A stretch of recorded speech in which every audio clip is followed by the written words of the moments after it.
This is Chuck Rapp with Multiply, a podcast to provide a word of encouragement for village church planters and leaders. In this new year, I've begun a new series on the subject of steward leadership.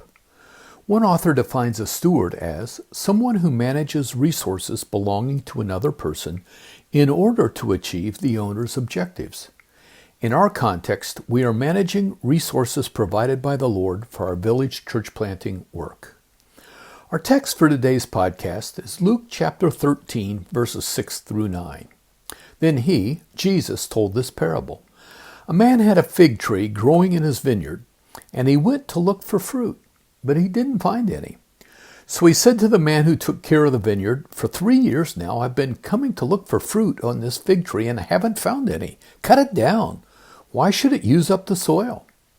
"Sir," the man replied, "leave it alone for 1 more year, and I'll dig around it and fertilize it.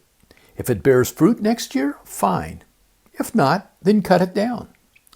As I began to study this parable, the first thing I asked myself was, how many years does it take for a fig tree to bear fruit? That seems like a reasonable question, so I did a quick online search and found several sites that said a fig tree bears fruit in 3 to 4 years. Well, of course. Would not the creator of the universe know this?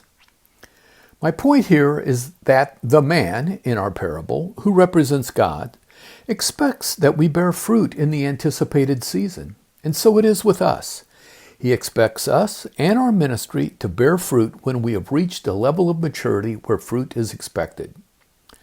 Consider with me the conditions in which the fig tree existed. It was planted in the rich soil of the vineyard. Sun and rain were present.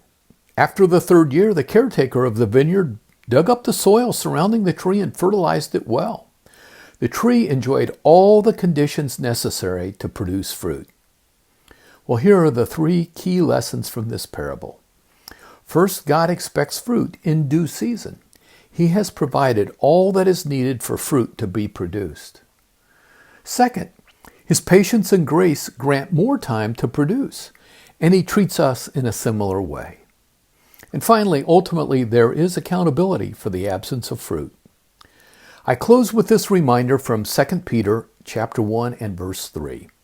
His divine power has given us everything we need for a godly life through our knowledge of Him who called us by His own glory and goodness.